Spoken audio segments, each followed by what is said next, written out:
Hello नमस्कार दोस्तों, देखिए आपके अपने स्मार्ट स्टडी चैनल में स्वागत है। ठीक है, तो आज हम पहली क्लास शुरू कर रहे हैं जो है रासायनिक अभिक्रिया मतलब केमिकल रिएक्शन। ठीक है, जो 9th और 10th क्लास के एनसीईआरटी से लिया गया टॉपिक है। ठीक है, तो देखिए हम इसके अंदर पढ़ने वाले हैं। सबसे पहले पढ़ेंगे रासायनिक अभिक्रिया, दूसरा पढ़ेंगे हम शब्द समीकरण, तीसरा है रासायनिक समीकरण संतुलित और असंतुलित। अब है समीकरण को संतुलित करना जो कि हीट एंड ट्रायल विधि से। अब है संयोजन अभिक्रिया, फिर वियोजन अभिक्रिया, फिर ऊष्माशोषी अभिक्रिया, फिर ऊष्माक्षेपी अभिक्रिया, फिर विस्थापन अभिक्रिया, फिर द्विविस्थापन अभिक्रिया, फिर है ऑक्सीकरण अभिक्रिया, उसे हम उपचयन अभिक्रिया कहते हैं। फिर है अपचयन अभिक्रिया, फिर रिडॉक्स अभिक्रिया, फिर उत्क्रमणीय अभिक्रिया, और फिर है अनुत्क्रमणीय अभिक्रिया, और फिर उदासीकरण अभिक्रिया। ठीक है, तो हम ये कुल मिलाकर 16 अभिक्रियाएँ पढ़ने वाले हैं इसमें। ठीक है, तो देखिए हम बिना देरी के इसकी शुरुआत करते हैं। तो पहली अभिक्रिया है रासायनिक अभिक्रिया। तो रासायनिक अभिक्रिया कौन सी होती है? जब कोई पदार्थ स्वयं या किसी अन्य पदार्थ से क्रिया करके एक या एक से अधिक नए रासायनिक गुणों वाले पदार्थों का निर्माण करते हैं, उसे रासायनिक अभिक्रिया कहते हैं। ओके, तो देखिए एग्जाम्पल के माध्यम से हम समझते हैं। जैसे कार्बन प्लस ऑक्सीजन, तो इससे मिलकर कार्बन डाइऑक्साइड बन जाता है, जो कि नया पदार्थ है, मूल पदार्थ से अलग है बिल्कुल। ठीक है, कार्बन और ऑक्सीजन से मिलकर कार्बन डाइऑक्साइड बन गया। एग्जाम्पल दूसरा देखिए, जैसे calcium oxide plus hydrogen oxide से मिलकर कैल्शियम हाइड्रोक्साइड बनता है, मतलब बिना बुझा चूना, और उस बिना बुझे चूने में अगर जल को मिलाते हैं तो ये बुझा हुआ चूना बनता है। ठीक है, अब है दूसरा है शब्द समीकरण।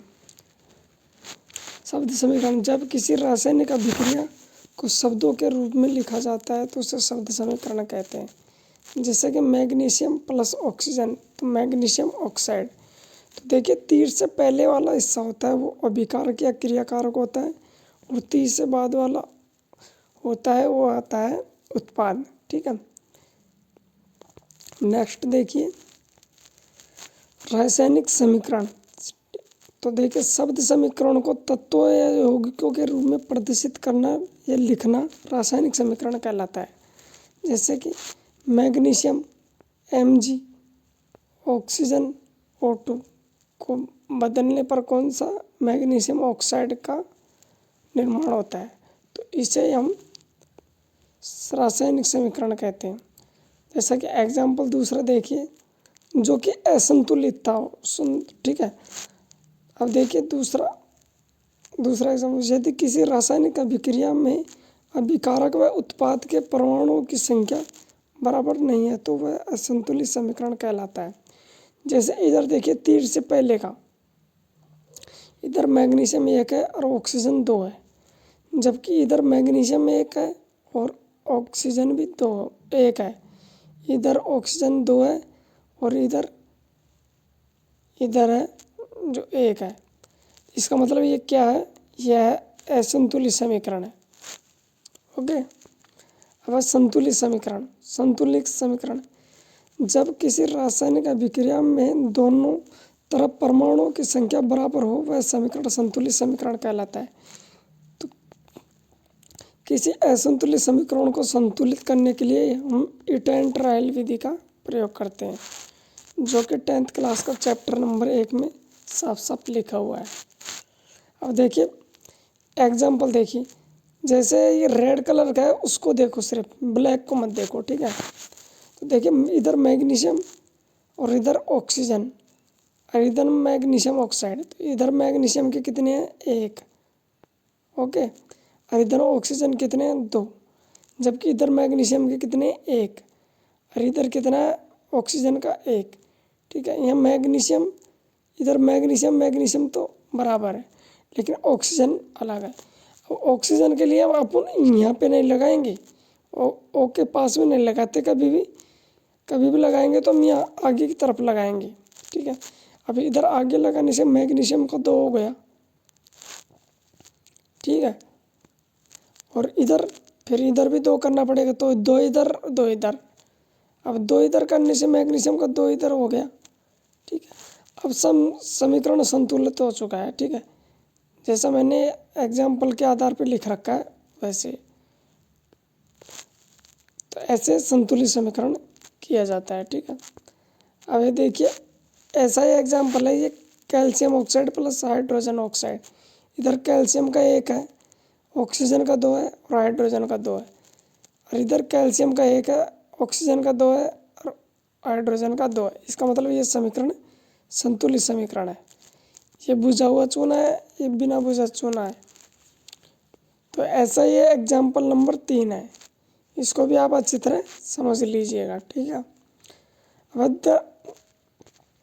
अब द्रव्यमान संरक्षण का नियम, यह नियम लेवाइजिए ने दिया था कि किसी रासायनिक अभिक्रिया में जितना द्रव्यमान अभिकारक का होता है, अभिकारक मतलब तीर से पहले वाला हिस्सा इधर का, तो उतना ही द्रव्यमान उत्पाद का होता है, मतलब तीर से आगे वाले का हिस्से का, मतलब इसका मान और इसका मान, तीर के आगे वाले का और तीर के पीछे वाले का द्रव्यमान समान हो, द्रव्यमान संरक्षण का नियम कहता है, ठीक है।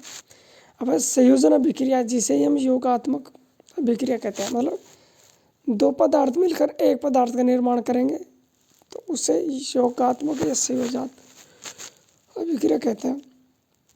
ऐसी रासायनिक अभिक्रिया जिसमें 2 या 2 से अधिक अभिकारक मिलकर एकल उत्पाद का निर्माण करते हैं संयोजन अभिक्रिया कहलाते हैं। जैसे कोयले का दहन, मतलब कार्बन प्लस ऑक्सीजन से कार्बन डाइऑक्साइड, मतलब एकल उत्पाद बनता है।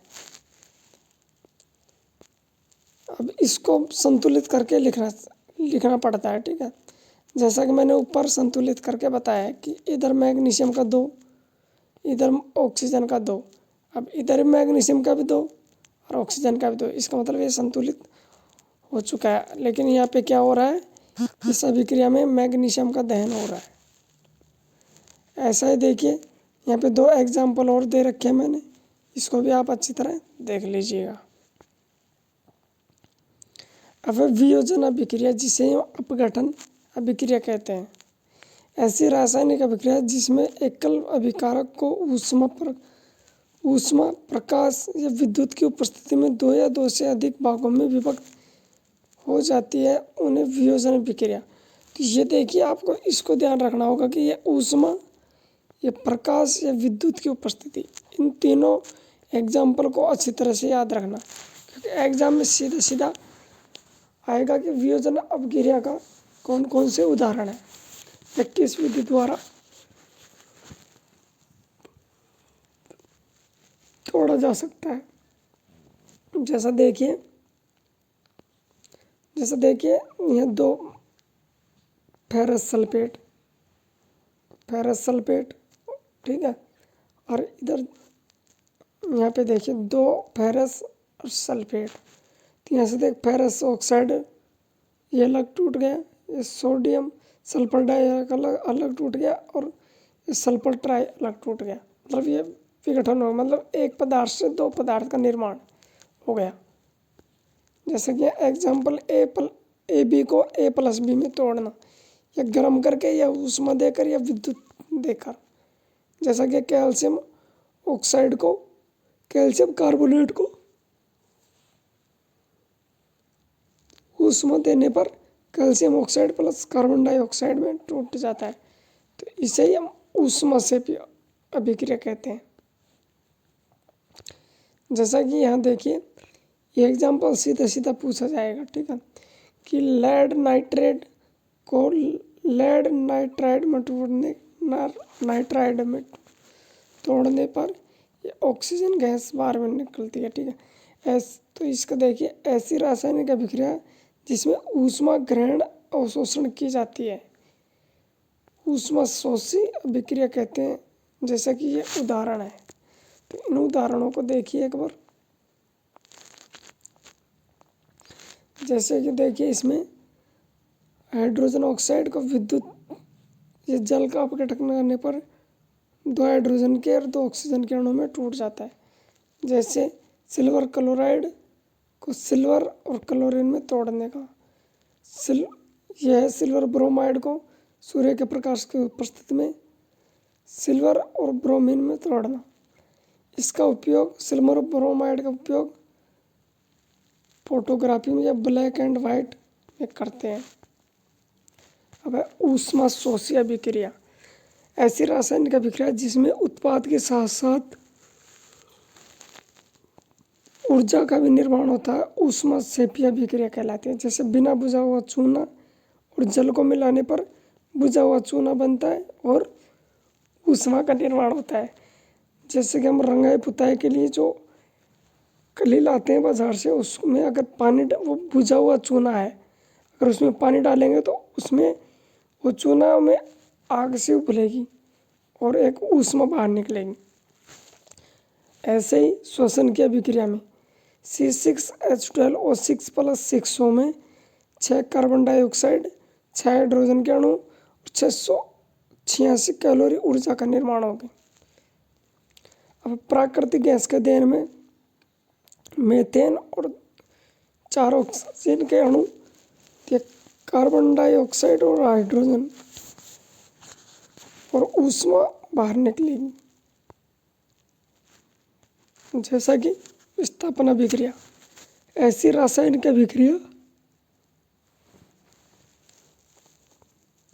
जिसमें अधिक क्रियाशील वाली धातु कम क्रियाशील वाली धातु को विस्थापित कर देती है, विस्थापन अभिक्रिया कहलाती है। जैसा कि देखिए ये लोहा फेरस, ये कॉपर सल्फेट, तो यहाँ से फेरस सल्फेट और कॉपर। अब यहाँ पे देखिए कि ये लोहा है जो कॉपर से ज़्यादा क्रियाशील धातु है, तो लोहा है जो यहाँ से कॉपर को विस्थापित कर देगा और लोहा खुद जगह ले लेगा। और देखिए यहाँ साइड में मैंने जो ये सारणी बना रखी है, इसको अगर याद करोगे तो ये बहुत 100% हर एग्ज़ाम में 1 से 2 क्वेश्चन देखने को इससे मिलेगा। जैसे एग्जाम्पल दूसरा है जिंक प्लस कॉपर सल्फेट, तो ये जिंक सल्फेट प्लस कॉपर। अब जिंक है जो कॉपर से ज़्यादा अभिक्रियाशील है, तो ये इसको विस्थापित कर देगी यहाँ से। ऐसे एग्जाम्पल तीसरे में कि लेड कॉपर क्लोराइड में, ये लेड क्लोराइड प्लस कॉपर में कॉपर को विस्थापित कर देगा। अब है द्विविस्थापन अभिक्रिया। ऐसी रासायनिक अभिक्रिया जिसमें अभिकारकों के बीच आयनों का आदान प्रदान होता है, उन्हें द्विविस्थापन अभिक्रिया कहते हैं। इसे अवक्षेपण अभिक्रिया भी कहते हैं। द्विविस्थापन मतलब दोनों तत्व, मतलब ये देखिए sodium sulphate plus barium chloride को ये सोडियम क्लोराइड और बेरियम सल्फेट में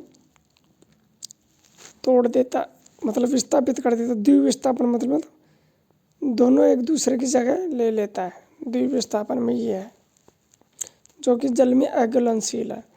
अब ऑक्सीकरण अभिक्रिया या अपचयन अभिक्रिया, उपचयन अभिक्रिया। ऐसी रासायनिक अभिक्रिया जिसमें ऑक्सीजन का योग या हाइड्रोजन गैस की कमी हो, ऑक्सीकरण अभिक्रिया कहलाती है। ओके, जैसे 2 मैग्नीशियम के और 2 ऑक्सीजन के, 2 मैग्नीशियम ऑक्साइड बन जाएगा। जैसे सोडियम प्लस ऑक्सीजन, तो सोडियम ऑक्साइड बन जाएगा। जैसे हाइड्रोजन सल्फेट ऑक्सीजन, तो यहाँ से 2 जल के अणु, 4 जल के अणु और 2 सोडियम के अणु।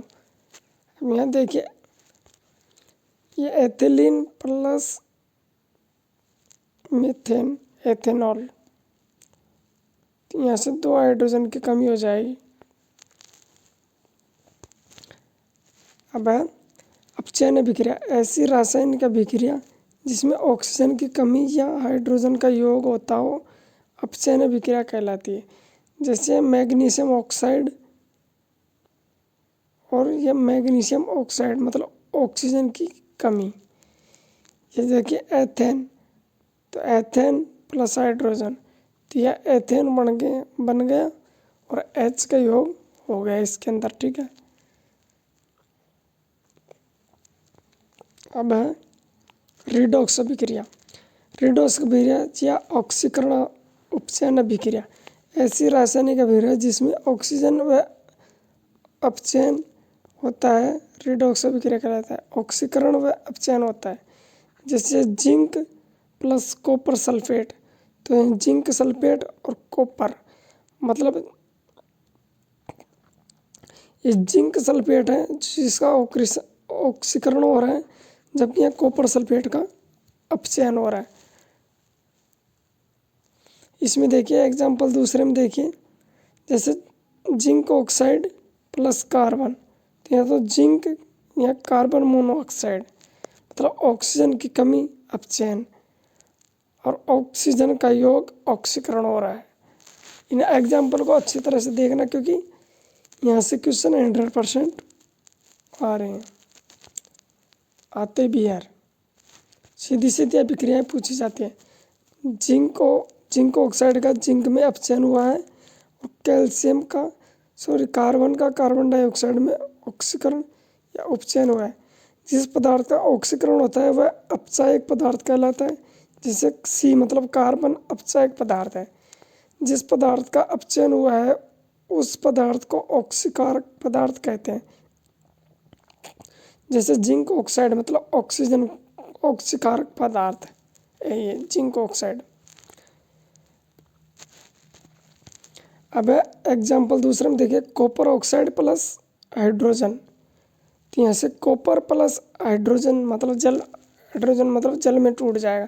तो यहाँ से कॉपर का तो अपचयन हुआ है, जबकि हाइड्रोजन का ऑक्सीकरण हुआ है। ठीक है, यहाँ कॉपर ऑक्साइड का ऑक्सीकरण पदार्थ और कॉपर में अपचयन हुआ है, जबकि हाइड्रोजन में हाइड्रोजन का अपचयन हुआ है, और यहाँ हाइड्रोजन मतलब जल का ऑक्सीकरण हुआ है। अगर वीडियो समझ में आ रही है तो वीडियो को लाइक करना। अगर थोड़ा बहुत कुछ समझ में आया हो तो वीडियो को एक बार वापस देख लेना। ठीक है, अब है उत्क्रमणीय अभिक्रिया। उत्क्रमणीय अभिक्रिया कौन सी होती है? जो अभिक्रिया दोनों दिशाओं में चलती है, जैसे कि बर्फ से पानी का बन जाता है, ठीक है, और वापस पानी से बर्फ को बन जाता है, मतलब दोनों दिशाओं में चलती है, वो उत्क्रमणीय है। और अनुत्क्रमणीय कौन सी? ऐसी अभिक्रिया जो एक ही दिशा में चलती है, मतलब दूध से दही बन गया तो दही से वापस दूध नहीं बनेगा। जैसे कार्बन प्लस ऑक्सीजन मतलब कार्बन डाइऑक्साइड बन गया, जबकि कार्बन डाइऑक्साइड से हम वापस कोयले को नहीं बना सकते। अब है उदासीकरण अभिक्रिया। जब कोई पदार्थ अम्ल क्षार से क्रिया करता है तो लवण और जल बनाता है, इसे उदासीनीकरण अभिक्रिया कहते हैं। जैसे कि अम्ल प्लस क्षार, तो ये लवण प्लस जल का निर्माण करते हैं।